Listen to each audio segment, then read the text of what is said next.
This week on West of Knowhere, we talk about the life and death of Ozzy Osbourne. Ghislaine Maxwell, Epstein's protege, if you will, submits an appeal to the Supreme Court. The Trump administration submits plans for a $200 million ballroom extension on the White House. Official in charge of reporting labor statistics is fired by President Trump.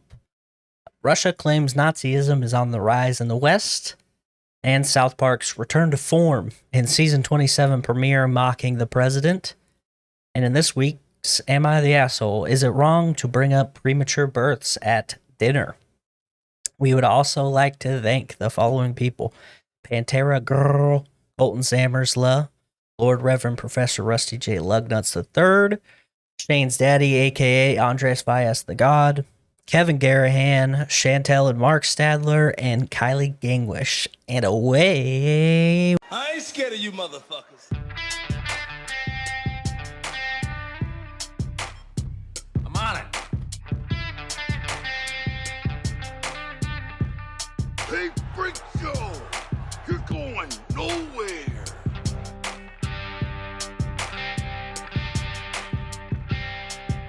We'll do it live! Fuck it! Welcome back, kids and coaches, to another episode of West of Knowhere. I am Levi. And I'm Shane. And he is... Back in the United States. He is an illegal immigrant, and we gotta get... we gotta get him out. Hey, welcome back. It's good to have you. I feel safer just knowing you're on the continent again, you know. Hey, I do my best, man. I know the country was really hurting without me here. I don't know if you've noticed, but it's been a lot of really crazy shit going on. So now that you're back, I feel like you're gonna even out. Yeah, well, everyone's dying. Everybody. Dude, it's not helping my existential dread of dying. Yeah. It's not helping. Listen, you just gotta go full tilt. You gotta go to one of them fucking revival churches with the snakes. Just get Been real. to one of those. They're weird. Yeah, just get real crazy with it, and then that'll probably help you. I would assume, but sorry, Ragnar's eating something. Oh, it's a banana toy. Okay, I've never seen him play with that thing, so it was fucking throwing me off. Anyway, yeah. So how's it feel to be back, man? I mean, it feels really good, dude. My sleep schedule is fucked up right now. Weird. The trip back here was probably the worst I've ever experienced with airports in my life. Really? So we get to the first airport in Naha, Japan, and we're sitting there and the flight gets delayed 2 hours. Well, instantaneously when that happens, our other two flights are connecting flights that hinge on us making that first flight immediately. Right. So we're going to miss our next two flights. And then we go talk to the lady up front. She's like, well, what I can do is I can put you in Osaka for the night. And I was like, cool, whatever. Just get us a little bit closer. Yeah. And so we sit there. They took our tickets from us. And the current flight starts to board, and we still don't have our tickets. We're like, Can we have these tickets? She's like, don't worry, just sit there. The entire plane has boarded, and we're all just sitting there at the gate, waiting. They come running out with these tickets, and they're like, look, you're going to make this flight, you have to make your next one. They're going to hold the plane for you at the next place, and then you'll make your eventual third leg flight, so you'll land when you're supposed to, in Seattle. So we get to Osaka, Japan. We get off the plane, and then the fucking flight attendants essentially daisy chain us across the entirety of the fucking airport. Down through customs, down to get our bags, back up to fucking recheck in for the flight, back through security, and then on random elevators. They're a flight attendant would put us on an elevator, and then there'd be a chick up top. She's like, let's go. And then at one point, the lady's like, can you run? And then it's just 7 of us just fucking full ass sprinting across this airport. I bet people were confused as fuck, dude. Dude, we were blowing past people, just moving as fast as we could. We get on the plane, and everything's good, but we made that flight about 45 minutes late because they waited on us to do all that shit. Yeah. And then we get to Honolulu, and we have to go out, get our bags again, go through customs, Fuck. and then check back in for the flight. And then we almost missed that by like 5 minutes. Like I got there before the rest of my guys. Then I was like, hey, we're sprinting across airports to make these flights. Yeah. And the lady goes, we can hold the plane 7 minutes. And I was like, what a weird fucking number. Yeah, that's such a specific number. Luckily, we all make that flight. And then we get to Seattle, and we sat on the tarmac for like an hour because the plane that was on the gate that we were supposed to attach to went down. Hell yeah. And I was like, dude, look, give us a tug and a tow bar. We can move this bitch way faster. Yeah. Hey, I'm pretty sure I can fix it. Let me at him. Well, man. We get off the plane finally at like a just after 10:15, 10:20. No. Yeah, either way, almost 11 o'clock. We get off the plane, we go down to baggage claim, and our flight is not showing up on the fucking TV screen. I was like, well, where's our bags? And no one can tell us where our bags are. Like, I'm on the help thing on the Hawaiian Airlines app, like, hey, we can't find our bags. The flight was late. And the guy was like, here's a number. So I called the number. I called this number, and they're not open because it's fucking 12:30. 11 p.m. Yeah. It's so late. Yeah. Luckily, one of my guys had air tagged his bags. Hell yeah. And I was like, dude, fuck it. Just wherever the air tag is, we're going to go to wherever it's at. And it ended up being on the far side of the Seattle airport in the back, just past the last carousel. All of our bags were just sitting there. That's so fucking weird. But all right. So we didn't leave the airport till like maybe 12:30. Damn. Yeah. It was a great time to be alive. Yeah, sounds like it. Hell yeah. We left Naha at 6 o'clock on the 2nd. Yeah. And landed in Seattle at 9 o'clock on the 2nd. Yeah. You did a little time traveling. Hell yeah, dude. That's awesome. Yeah, well, I mean, hey, welcome back. This should be pretty regular from now on. Yeah. Sorry about that, guys. It's going to be infinitely easier to plan things with him in a time zone that's only 2 hours difference. That's way easier to calculate and plan ahead. And and you shouldn't be moving rooms a whole lot. And it's that was the worst, dude. It was like almost every 2 days I was moving rooms, and then we changed complete hotels for a couple of days, and then we came back again, and I was like, I don't have time to set anything up. Yeah, Well, the only comments we have on the most recent video that was put out in a timely manner, Kylie's starting it up. She says, the audacity to open this up with regularly scheduled program. Hey, man, we're the most consistent, inconsistent show you're going to ever find. All right. And then she said she tagged the timestamp 2858, which was about the teddy bears made out of human skin. She said, excuse the fuck out of me. Yeah. Because that's a nightmare for everybody. Yeah. But also, kind of cool, kind of unique. You don't see a lot of human skin animals laying around. And then lastly, she says, dude, I feel like if the CEO and HR lady would have just kept it cool and waved, it would have been dramatically different in terms of the fallout. Yeah. I think there's something to that. The crazy reaction is immediately threw up flags for people, and then the internet does what the internet does and fucking found these people. Like, if they would have just done normal shit, nobody would have cared. Yeah. And maybe somebody would have found out about them. Maybe. I don't know. It's hard to say because, like,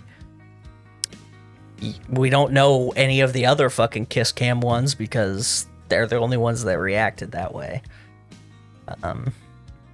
Yeah, and like both of them have resigned from their positions and shit. Like, just crazy how you can be like, we're gonna go see Coldplay and it's gonna be a good time, and then your entire life collapses because it's because you decided to take your side piece and head of HR to a Coldplay concert.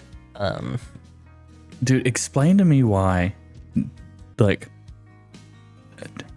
essentially dudes who have it all, right? Like he's got to be pretty well off, right? He had a nice family. His wife is fucking gorgeous. Well, probably, dude, smoking. Yeah. And then you're just like, recently separated wife. Tell me why you're gonna fucking cheat with an uglier woman. Like, how is it worth it? Like, I don't like cheating's bad in general. Don't get me wrong, but like, if you're gonna do it, why would you not go for like higher, like something like? Why are you gonna? Yeah, I just don't understand it. Hey, maybe they got along really well. I don't know.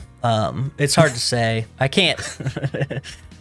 It's different when it's somebody that works with the person too, because you know that they have like an existing repertoire. Like they are in contact most of the time, if not every day. Like yeah.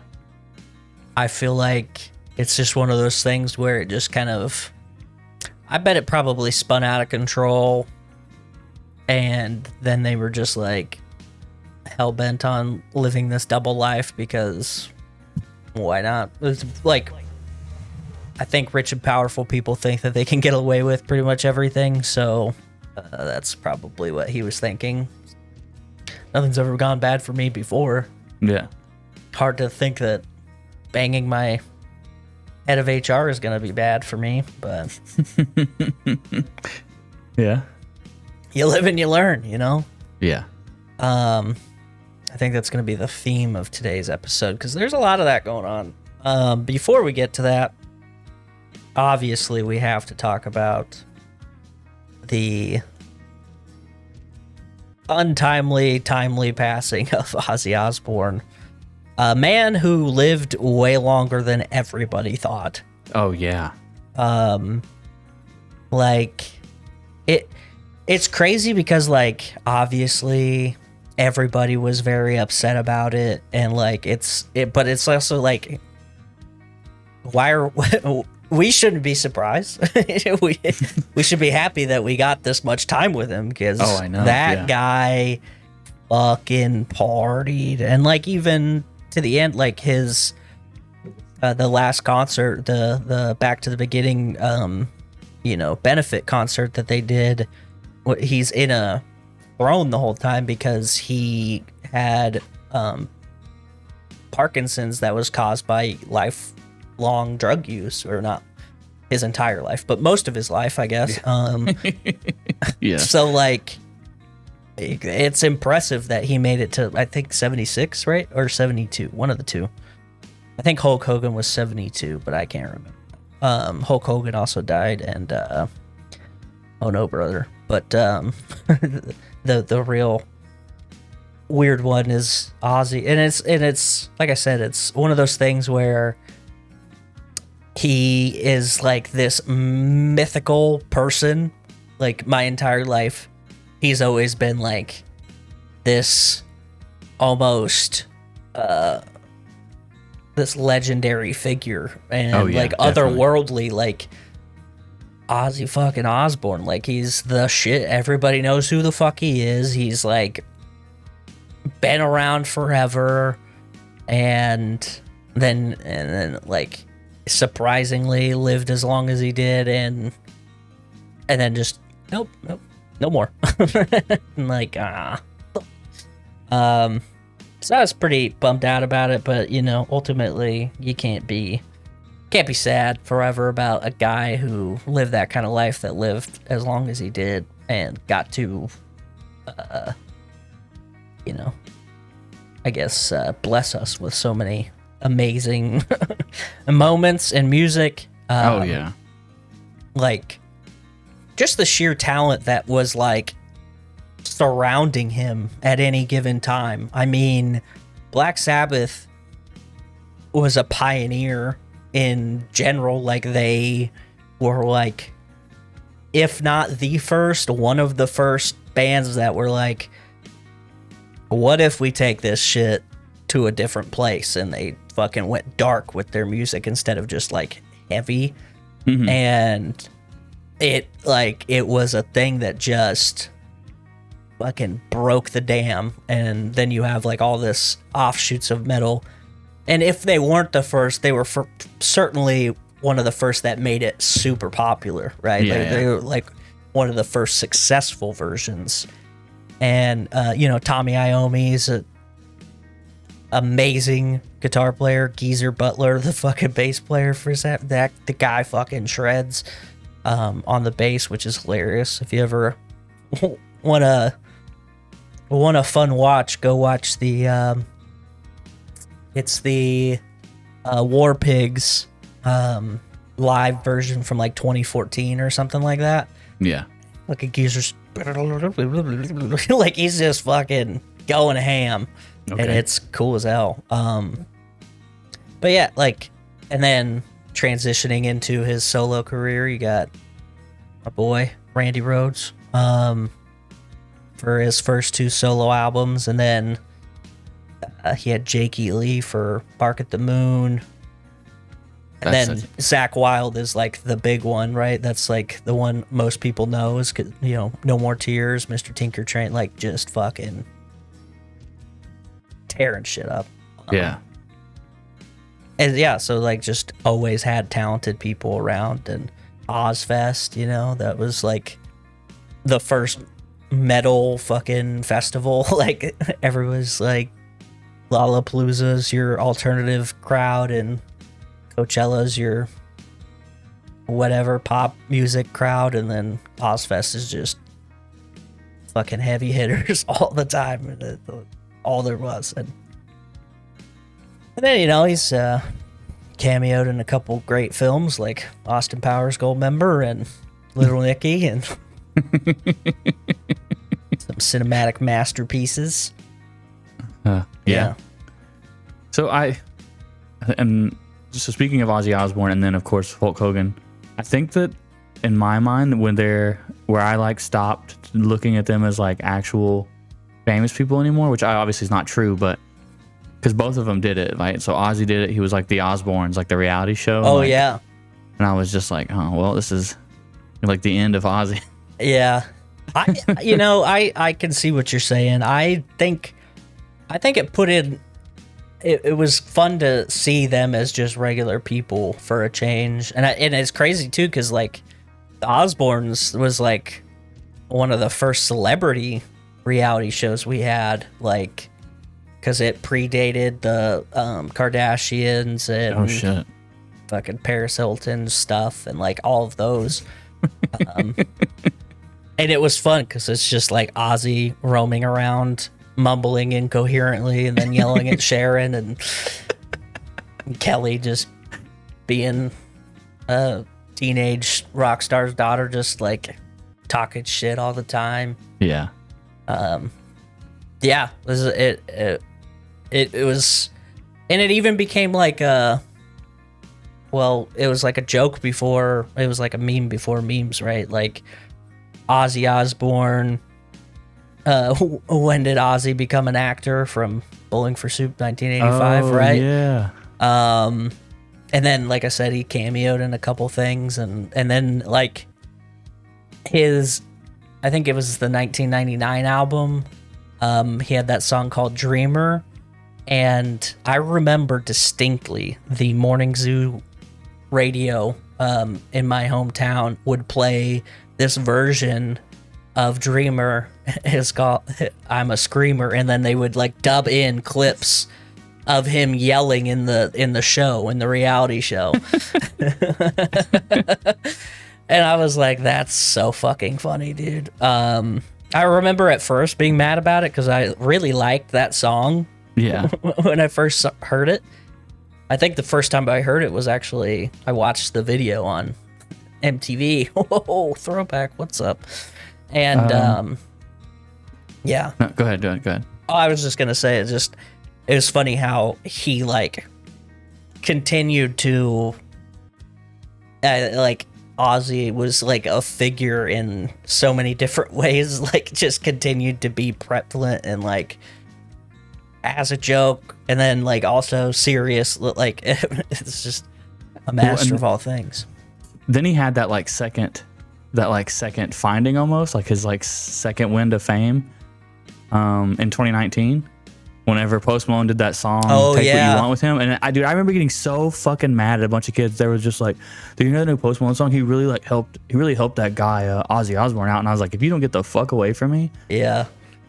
Yeah. Like he didn't need Post Malone. He was already famous, big guy. Yeah. You need to fucking chill out. Yeah, I remember seeing stuff like that, and I remember having the thought of like, this is bait. Like they're trying to troll right now. There's no way people are genuinely like, this guy's fucking nobody, and Post Malone put him on the map. I'm like, all right, man. Yeah, it's crazy. I do know that they're gonna be releasing that that concert, the Back to the Beginning concert, as like a concert movie, basically. Like, okay. I think what I had seen was in like October, maybe, which makes sense, fucking Halloween. But that'll be cool. Like just to, I don't know. I didn't get the chance to watch it live, and so I've only seen clips and things, and I can't fucking find it anywhere, which is annoying. But, and I also didn't want to watch it live because I was gonna be sad the whole time just seeing him how he was, and then now I get to watch it with a whole new appreciation of that guy. Was like, I'm gonna do one last show, and that's it. And he was pretty confident that he was just gonna die during the show, which is crazy to me. Like leading up to it, he's like, yeah, this is what fucking end up dying on stage. And it's like, okay, well, now I'm sad. Thanks, dude. He was from the articles that I read, he was in a lot of pain too, because he had elected to not take any pain medication. Yeah, because he's a recovering addict, and he didn't want to. Which, I mean, at that point, I feel like you're allowed to be a little addicted to something, but like fuck it. Yeah. But anyway, and then Hulk Hogan, very sad. Yeah, kind of a piece of shit, it turns out, but fucking like Ozzy was a saint or anything, but I think he was open and honest about being a piece of shit, whereas Hulk Hogan just ripped t-shirts off and pretended he wasn't saying the N-word all the time. Or like crushing the fucking wrestlers union before it. Like just fucking everybody that wasn't him basically in the wrestling world because McMahon told him to. But anyway, we got a couple things to talk about. Okay. Man, golly gee, I just don't know where to start. I want to give the biggest balls of the year award to Ghislaine Maxwell for appealing to the United States Supreme Court to pardon or to overturn her sentence. Yo, you're fucking crazy, lady. Although kind of upset that it's like actually kind of a possibility though, which is, I don't know what's worse, but that's wild. Okay. Yeah. Like, I don't think the Supreme Court would do it, but like, I think old Donnie Johnson Trump in that, White Castle House he lives in. Okay. I think that he says that he hasn't thought about it, but it is within his possibility to pardon her. He says, I'm allowed to do it, but nobody's asked me to do it. I know nothing about the case, which is hilarious. Don't It's so funny how hard they're trying to like distance him from the Epstein stuff. Yeah. It's like he went out and said that he wishes her well when she got arrested, and like fuck it, I can't remember what he said when Epstein got arrested, but it's like something along the fine person or something like that. And then now there's like just this cascade of stuff coming out that like, oh well, he hasn't talked to him since like 1992, and then there's like video of Epstein at his wedding in 99.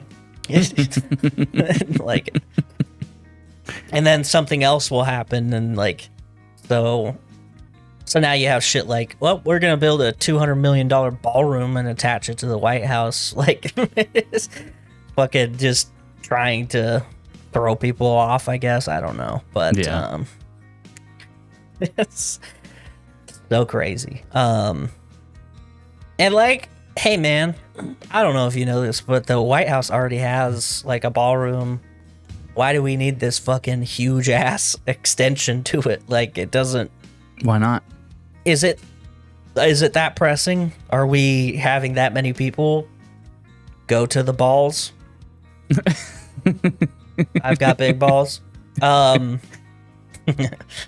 Yeah, so that's kind of weird. But you know, it is what it is. We're just gonna keep going. We're just gonna keep on trucking. Maybe one day everybody in the United States can go to the White House ball or something. I don't know. We're just gonna keep making it bigger and bigger. Also, in other slightly related news, the labor statistics of the administration so far have come out, and after they had came out, Trump announced that he was firing the official in charge of the labor statistics because he didn't think she did a good job. Okay. All right. I love this. This is where we're at. We're just, yeah, I don't think. And it's so crazy because as I was thinking about it, I can already do the spin in my head of like, oh, well, that's fucking craziness. And then like I can already hear the rebuttal. Well, she's just trying to make him look bad. Like, dude, presidents have bad fucking labor statistics all the time. It happens. You know what a bad labor statistic actually does for you? If you make improvements, it actually looks better for you in the long run because it's like, oh, wow, this is a little slump. And then, you know, like, yeah. Embrace it. Yeah, shit sucks. Sorry, dude. We're working on it. Obviously, they're not because why the fuck would they? But we're too busy, you know, trying to. We're busy arresting immigrants at their immigration court hearings and shit. Like, we got big things planned. We got a big fucking ballroom, you know. We're paving over the Rose Garden in the White House. Now we're going after Obama because clearly we don't have enough enemies on the in the political arena. Yeah. That they're like fucking what's her name?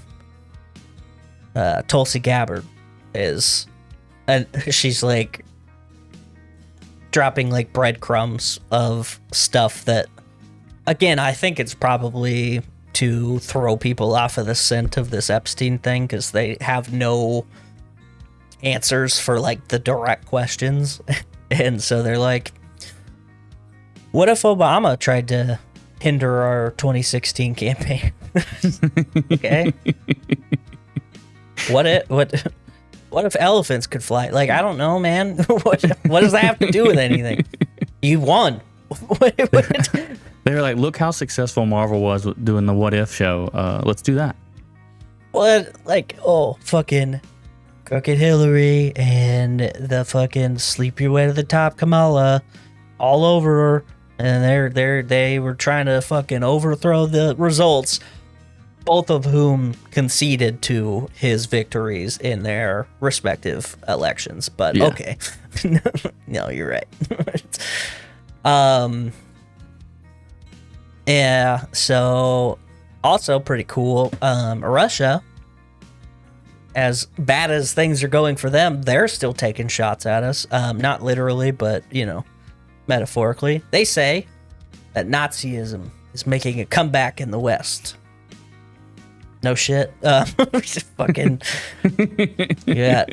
Elon Musk doing his Roman salute at the fucking inauguration. Jesus, dude. And it's, I don't know.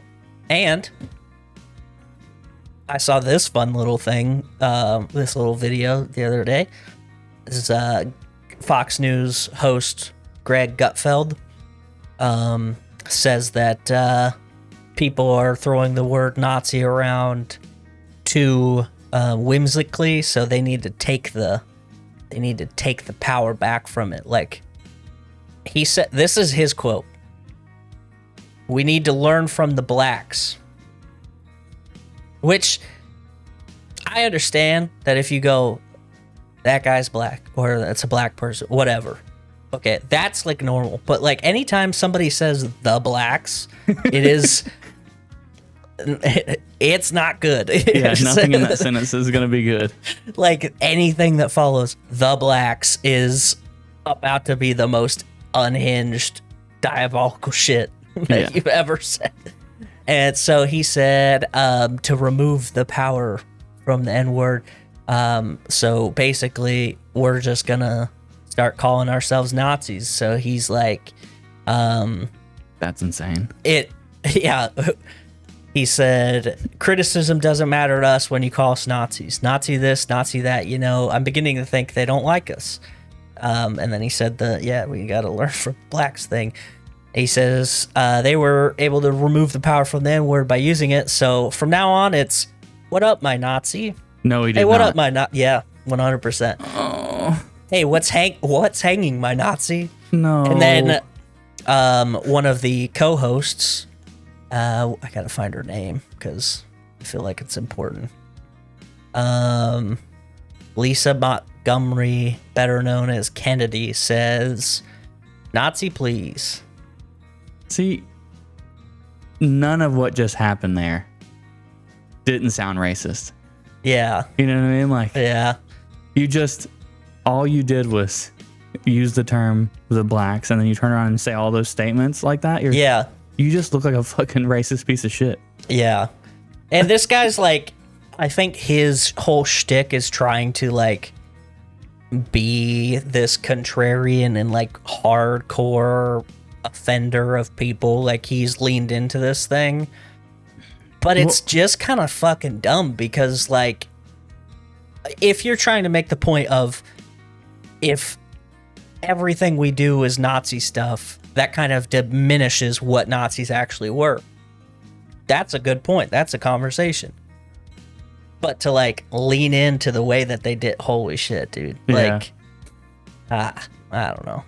Well, ever since what's his name from InfoWars, Alex whatever. Alex Jones. Yeah, ever since him, like I think it's become like, and just on the right, I can't think of any like far left shock jockeys, but essentially like on the right they've leaned into this like there's always someone on Fox that is saying shit that you're just like, I don't think you actually believe that. I think you're just saying it to make people mad. Yeah.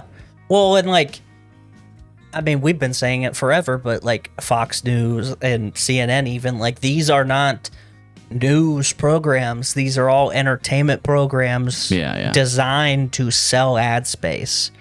And I think that a lot of people are more aware of it now than they have been in the last 15, 20 years maybe. But like, I think that there's a tipping point where people just are, there's people who just don't care at a certain point, and that's, I think, maybe the more depressing part of it is like you talk to people who regurgitate these talking points from these shows, and it's like, okay, but what do you actually think?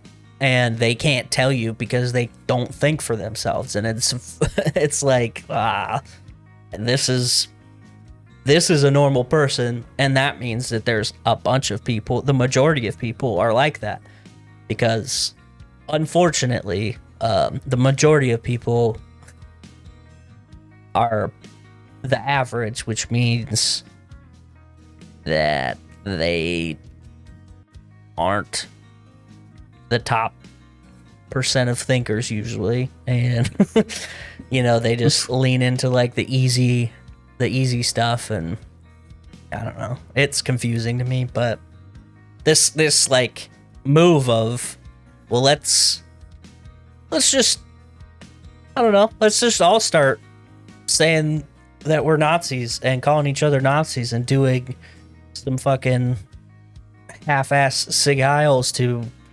normalize it, and like, oh, okay, great. And then that means that now the fucking actual Nazis are gonna be like, fuck yeah, dude, it's time. Yeah, exactly. Like, it's okay. Yeah. So, not great. Last thing I want to talk about, the Colbert Show. It was announced that this is their last season. CBS, owned by Paramount, canceling the Colbert Show because of supposed poor performance and low revenue stream. That has to be a lie. Yeah. So the Colbert Show has been the like top late night talk show like consistently, outperforming different shows on different networks and things. But this is also conveniently after Colbert had criticized the administration, and so now CBS was sued by Trump, and Trump won, and so now this is like the ripple effect, even though Paramount is saying it's not. That's what's going on. Yeah, that's what it sounds like. But all is not lost, right? All hope is not lost. We have a couple fucking heroes that have been around for fucking 30 years just waiting to fucking light people on fire. Trey Parker and Matt Stone. Oh, no. The brilliant minds behind South Park, which is now in its 27th season. How fucking crazy is that, dude? What's crazy is I haven't watched South Park in probably 10 years. Yeah. So South Park has been in flux trying to find somebody to bankroll the show, right? They've with the streaming platforms the way that they are now, it's kind of like, well, what are we gonna do? And they were kind of going back and forth with Paramount on what to do, or like what their renewal contract was gonna be. And they ended up signing this fucking I think it was like $1.9 billion deal. Wow. Yeah. Like fucking crazy money. And then right after that fucking deal was signed, they're like, we got the deal signed. The first fucking episode of the new season comes out, and they went ham.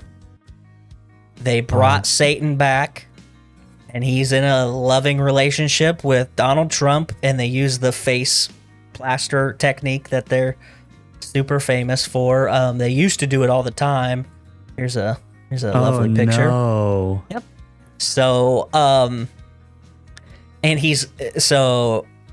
if you're familiar with the show, when they do this, when they put like a real photo over somebody's head, and then they do the Canadian thing where they just split in the middle, those characters are usually batshit crazy. They did Mel Gibson, famously Saddam Hussein was like the biggest one, who also was in a loving relationship with Satan. Mm-hmm. Read into that what you will. And they just fucking went off, and they were just throwing all the shots at Trump, and it is fucking hilarious. Like, that they did this right after signing this insane deal with the company that had to pay Trump because he sued them. And now they're on a contract with them. So it's like they kind of fucking Paramount got fucked. And it is pretty funny to watch. Like, just, I don't know what people expected the new season of South Park to be. I think it's dropped pretty drastically from what it used to be.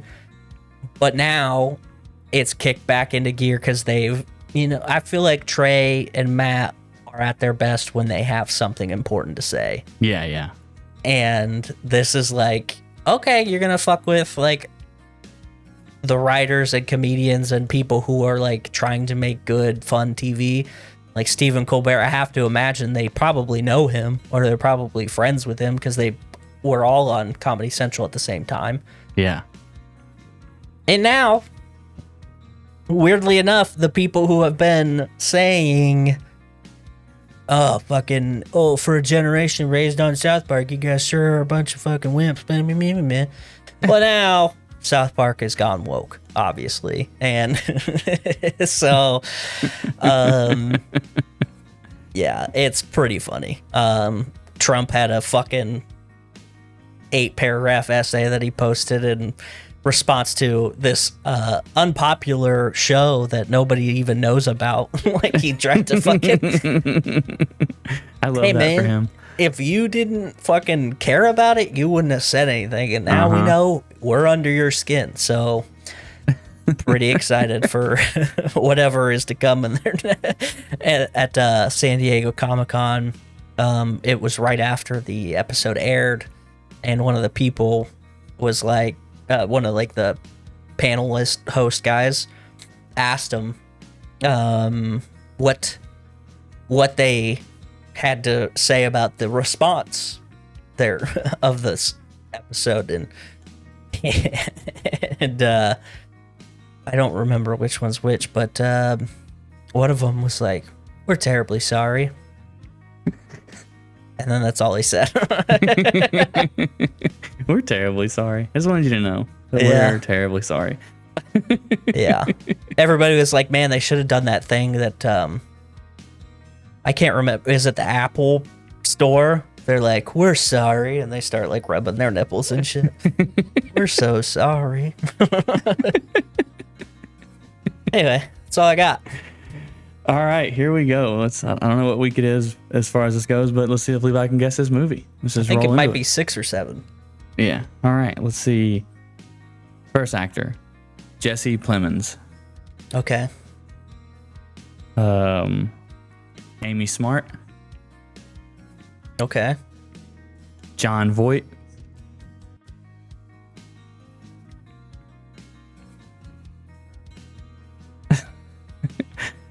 Ali Larder. What the fuck? 1, 2, 3, 4. Finally, Paul Walker. Paul Walker. What year did this come out? 99.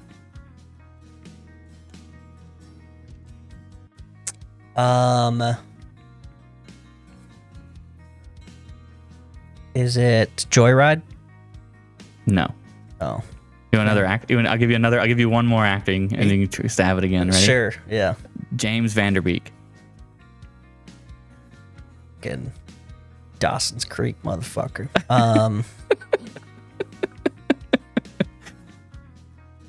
I gotta be honest. I'm a little surprised. The Jesse Plemons part is throwing me off because I did not know he was acting all the way back then. John Voight. Oh, go ahead. Well, are you gonna give it away? I was, yeah. Oh, hold on. Okay. Let's see. 1999.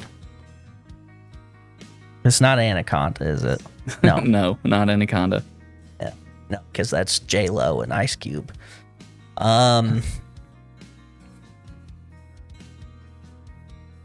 You say Allie Larder? Yeah. Dude, what the fuck? I have no idea.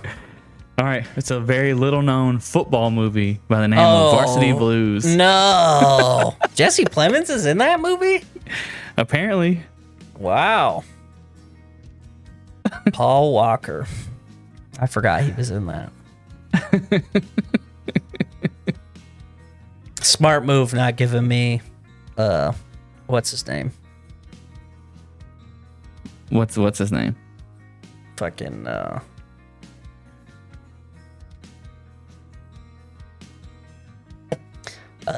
guy who plays Ken. Guy who plays Ken? Well, that's not his name in the movie. Oh. But God, isn't there like one of those heartthrob dudes is in that movie too? I think that was Vanderbeek. No. I thought I gotta look it up, otherwise it's gonna fucking bother me. Varsity Blues.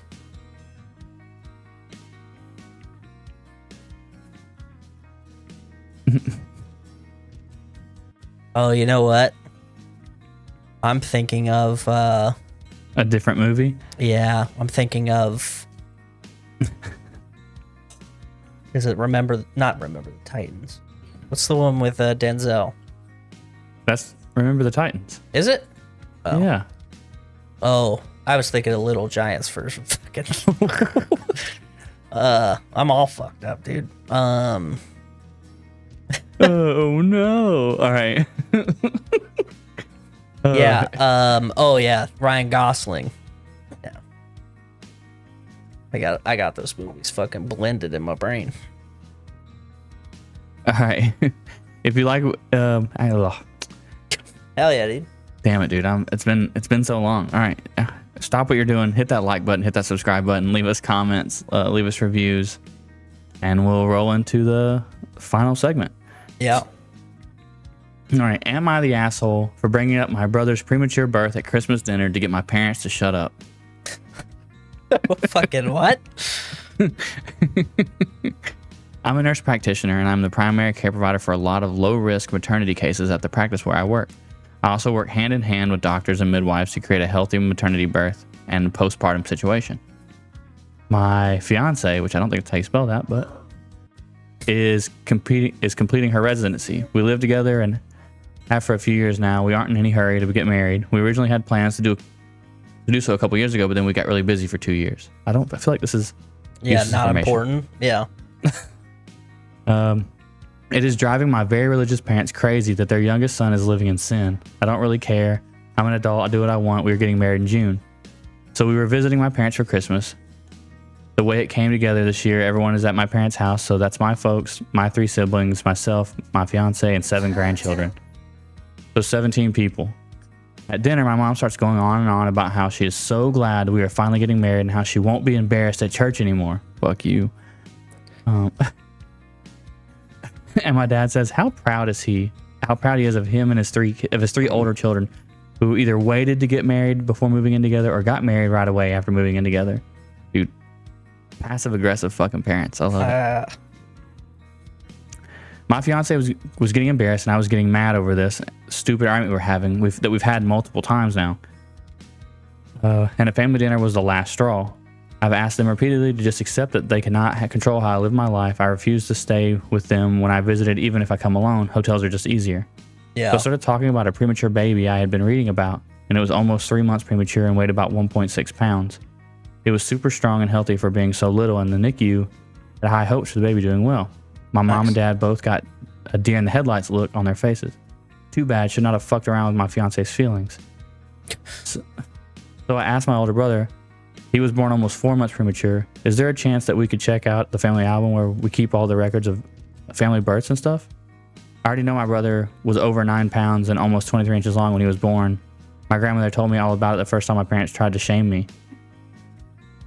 Seems like a normal weight. Yeah, I'm so height for premature. 4 months. Yeah, The subject gets changed very fast. After supper, my parents told me I should just try not to embarrass them with private things that are not my concern.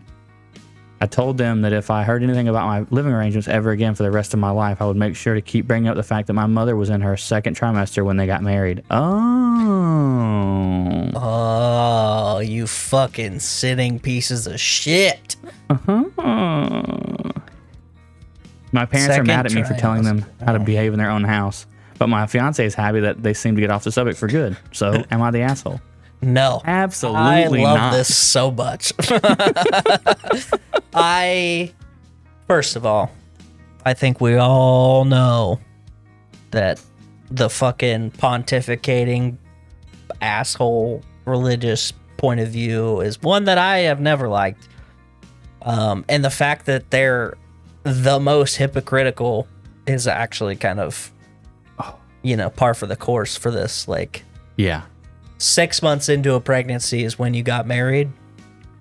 Ooh, you were living in sin. You fucking pieces of shit.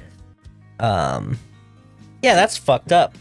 Like, I will never understand people who are like, you're a fucking piece of shit for doing this. And then meanwhile, they're like doing that or worse. And it's like, okay, why are we throwing stones, man?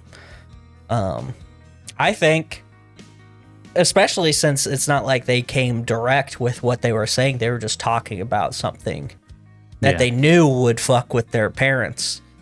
And then, like, they're playing this, like, fucking 4D chess, dude. They're 40 moves ahead of them. Like, what? Got you shut the fuck up? Yeah. Yeah. People in their religion will do weird things. So I know a guy who, while he was married, got another girl pregnant on deployment. His family, super Catholic. Yeah. Right. And so he did like, I think what most people do is he like told his wife, they started to get divorced. And then he was like, I'm going to pursue this thing because she's going to have my kid. Right. Well, when he told his family was like, no, you will not. Oh, you can't divorce. It's not even that. They didn't give a fuck about divorce. They were like, you should pay for your sins by not being available. What does that mean? Essentially, because you fucked up. You got to be celibate now because you were adulterous? No, they were saying that he shouldn't be in that kid's life. Oh. Because what he did was wrong in the creation of the child. And so to pay for his sin, he should never have anything to do with the kid. That's stupid. That was the craziest thing I've ever fucking heard. That's so fucking dumb. Because, statistically, children without both parents in their lives are not ever doing well. Yeah. Yeah.